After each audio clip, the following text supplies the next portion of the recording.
Hello, thank you for tuning in to Behind the Fashion TV. My name is Alejandro Quadri, your host, and I have a special guest for us today. Her name is Judith Cabrera. Hi Alejandro, thank you for having me. You're very welcome. So without any further ado, please tell us about your story, how you got started into fashion, and what's your nationality, what are your roots? Okay, so I am originally from Cuba, and I came with my family about 14 years ago to the United States. And since I was very little, I always felt very attracted and inspired by fashion. In everything I do, I remember I used to love, coloring and making the little dolls in Cuba. They were called cuquitas. They were made out of paper, and I remember making clothes for them, and like also to the dolls, and changing up my uniform. I think it was fashion for me always been a self-expression, trying to express myself and what I stand for, what I believe for, and I always done that. And it grew with me, but I always didn't know, I was supposed to be a fashion designer. My family even suggested, since I'm a mother of two, when I started studying, I had my oldest child, and they suggested that I should go into another field, that it was more steady when it comes to money and money-wise. And I started doing it. I started studying nursing, but I realized to be a mother and to actually study, it was very hard. And I said to myself, if I'm gonna do this, I wanna do it for something that, is really, that I'm passionate about. So the hard work, doesn't go out just for money, to do it for passion, for something I believe in. And so I did. So I went, inscribed myself in the Miami International University of Art and Design 4 years ago, and it's been such an amazing ride. And sometimes I cannot believe, the things that I've been able to do, and the places I've been able to go, just because I followed my dream. I didn't let anybody's opinion,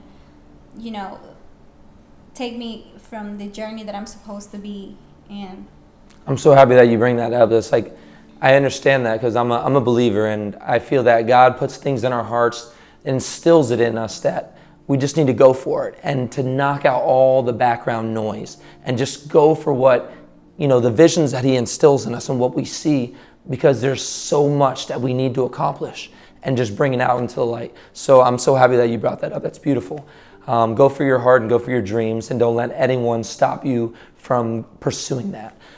So from all your challenges and this journey, I've just seen you grow. When I first met you, because I went to the Miami Art Institute as well, studied film, and then incorporating that with fashion and everything. So how did that all just go about, and your awards and the people that you've worked with and the collections? I mean, just start hitting those topics and what you've done. Well, like I said, it's been such amazing experience just to be in school. It has opened so many doors for me. Since I went for fashion because it was my dream, I did the collection called the Dream Collection. I did it for menswear, and I don't know, it won first place per Ellis, and I was like very happy, very surprised that people really loved what I did, and it gave me more power and more courage to go out there and keep doing what I love with more strength than ever. Confidence. Yeah, it gave me confidence, and it fueled me up to go out there and keep working hard for what I wanted. And this was the Perry Ellis one that I wore the Dream. Is that that collection? Yes, the Dream Collection. Elaborate a little bit about that design and what's the theme behind that. Yes, the theme was about, the inspiration was about, it's called the Dream Collection because it's about my dream to become a fashion designer here in Miami. And so the colors of the garments were like the colors of Miami, like hot pink, and like a lot of like sequins involved in that. And it's a mixture, something that I do, trying to bring unique fabrics and mix it up in a way that it looks sportswear, but at the same time have like the haute couture touch. Very nice. Okay, talk a little about the Paris, going to Paris and studying in Paris and working with those collections. I also did a master class in Paris for the Art of Fashion Foundation. It's a foundation for fashion. Told about it in my school as well, that I should join, and I did, and it was an amazing experience because I always love craftsmanship, and we went over there for a whole month to study the French craftsmanship and the haute couture. That's why, that's what I said. I always bring the haute couture construction and the mixing of colors and fabrics to make. I think that's what makes my designs stand out. Can you elaborate a little about that collection, the waves and? Okay, so in the Paris, the master class, we did a collection, 2-piece collection for women's wear. It was inspired. It was supposed to be about. It was called the wave, so it was inspired about the water and like the colors of the water. And I chose to for my inspiration choose something beneath the water. Like the betta fish was my inspiration for that collection, which has the betta fish is a fighter. It's a fish that's a fighter, and I think it is. My characteristics as a designer as well, because I have my femininity, oh my god. Yeah. Femininity. Femininity. Here it is. You got an English class going on. And but at the same time, I'm strong and like fearless when it comes to getting what I want, and that's what you see in that collection. It's beautiful. And then let's talk about the Goya and the Caron. Yes, and I also did Quran, which was when I started the school. And that was that was the fuel that started it all.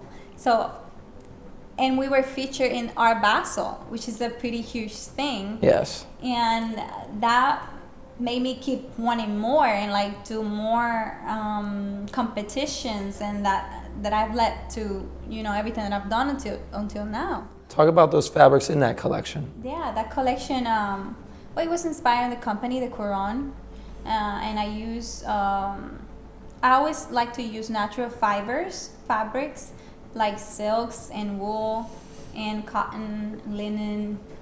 These are like my little grain into sustainability. Try to make everything here in Miami, not to produce anything overseas.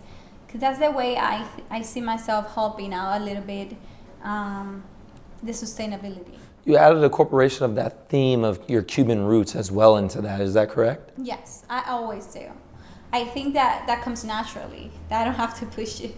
You always see in my designs, my culture, the colors, the fun that I have, a little bit of, loudness and yeah, because you had that guayabera, I remember, because I shot that video and we did some dancing in the theme. So yeah, that guayabera. Talk a little about the guayabera. That was another project that I was done in school when my work was also showcased in New York. And I'm telling you, like my work's been in Paris and New York, in Art Basel, and here, and now I'm dressing an artist as well. So it's been so unbelievably like fun, and sometimes I cannot believe it, the stuff that I've been able to do. Bringing that up with the artists, talk about the artists that you've been working with and how you want to keep on pushing that and going beyond that limit and expanding into your career and what you want to do with that in fashion. Well, I had the opportunity to work with the artist Pedro Capó. She's a singer, and he also writes songs. He's very talented. So I'm very thankful to be able to work with him and his stylist, Sandra Maggi, which I met in South Florida, the fashion group of South Florida. And it's been amazing.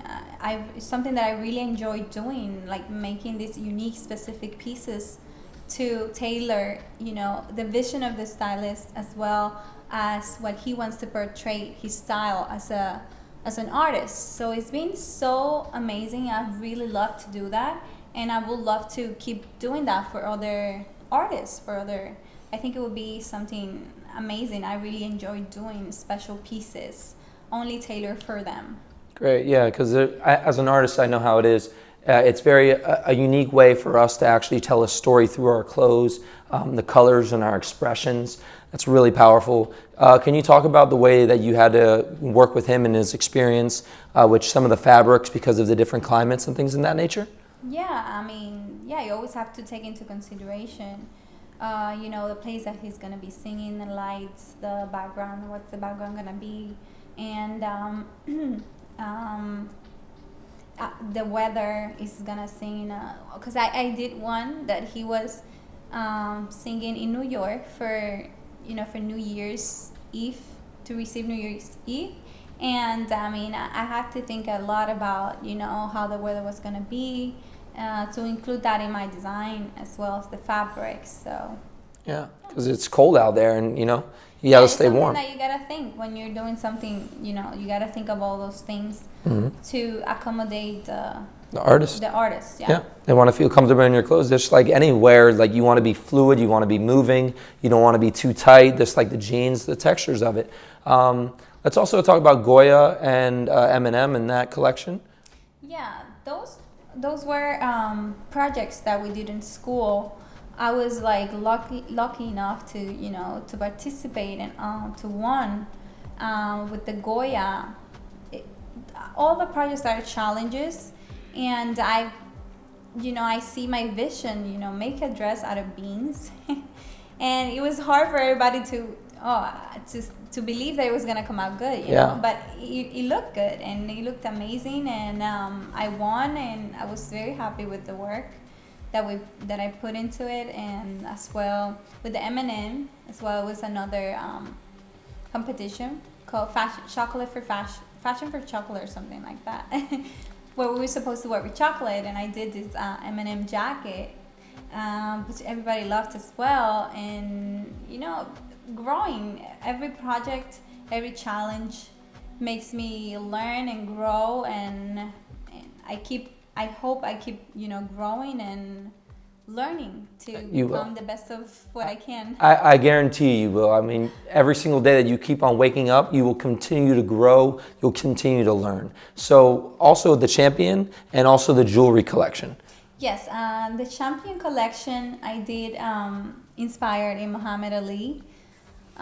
Because I did it in a time in my career where I was featured and winning so many prizes, and I felt like a champion in a way. So I wanted to portray that in my designs. That's when I design something, you're always gonna see a moment in my life that I'm going through, or a message that I want to put out there, or something. Is my way of expression, like I said before, and you're always gonna see that in my design. So for that one, it was inspired by Muhammad Ali, because I felt like a champion, and I wanted to share that to the people that as long as it really hard work really pays off. And I did work hard for the 4 years I was in school, and I did like a shirt saying in the back, the things you actually need to have or to do to be a champion. That's right. Yeah. And let's go through those little things, the C, all that. Yeah. So you need to have courage. You need to have honor. You need to have attitude. You need to be motivated. You need to have that motivation, that drive. You need to chase the opportunities that are given to you, and to never give up, and to keep trying. And even if you fail, you get right back up and continue to drive for it. Because failures teach you. Come on. Yeah. There was one thing that Will Smith said. He was like, what I search for is for the failures, because through the failures, that's where I grow. Yeah, exactly. That was powerful. And just getting up and doing it once again, that's where it's at. Yeah. I agree. We've all been faced through challenges, and that's what gives that unique story that we can connect with the clients, with the consumers. Because I believe we are all, we are all humans. But in each and every one of us, there's a gift that was bestowed upon us, So that dream that you have in your mind or in your heart is because you're supposed to go out there and pursue it.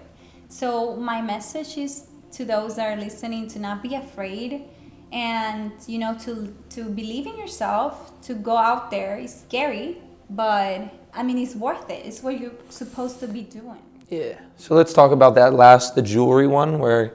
Yeah, the jewelry competition that it was done in school as well for an Italian company called Broadway. It was another amazing experience because I've never designed jewelry before. But I guess what they really loved was the message that I was giving at that time. I think, I see everybody and we're still surrounded so much by technology, and here in the Instagram and like Facebook, Twitter, LinkedIn, and so much things going on. And sometimes I think we've taken for granted like the small things around us. And that was what the collection was about. It was about taking a break from technology and enjoying the little ordinary things that we have around us.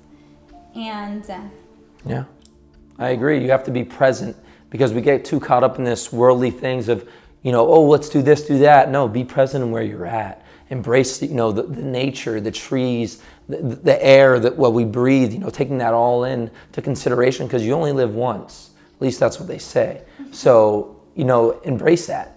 Be present, be authentic with people around you. And that's what we're doing here. We're being authentic. We're bringing Judith here, and we thank you for that. So also, let's talk about, we already talked about the fabrics. Yes. From sustainability and things of that nature. Now, what tips do you have? I mean, we've broken down a lot, but what tips do you have for an upcoming designer or someone that wants to come in the industry and just doesn't know how and maybe just doesn't have that right mindset or that resource to really go for it? So what tip would you give to that upcoming designer or someone? Well, like I said before, I'm one of them. I'm still one of them because I said, like, if you have an idea, go for it. Because, you need to have courage. Just go for it. Because if you wait, it will, even if you don't know what's going to come out, just do it because, it's what you want to do. And so the first step is the most important one. Just do it. Just get into what you want to do, and, the way will show you like the resources of what have you need to pursue your goal. So yeah, that's my message, is to go out there and do it. Amen. And what I flow into it, because every single artist or every designer that I meet, I will have a tip as well. And I feel like, do it with your passion, do it with your heart, strive for what you really want to be out there as that message. Don't let money really take you on to what is the project. See what it's going for. Know your value, know your worth. Write contracts. You never know what someone, is trying to do behind it. You know what I mean? There always is a root of someone's intentions. So understand the intentions behind that, because you have a reason and a purpose on why you're pursuing it. And it might not be someone else's heart desire. So understand that. Mm-hmm. Yeah. Yeah, I think it's very important. Yeah. So Judith, where can they find you? Where can our guests find you Sure. and your collection? They can find my work and the work that I've done in the past at Judith Cabrera Official, which is my Instagram account. They can also find me in www.judithcabrera.com is my website. They can see some of the small collections that I'll be selling, or my past work. And of course, they can contact me over there if they want to collaborate or do anything else of that nature. I would love guys to reach out to me. So thank you so much, Alejandro, for having me. You're welcome. So we thank you for tuning in to Behind the Fashion TV. This was with Judith Cabrera. Thank you and have a great day, and look forward to next time.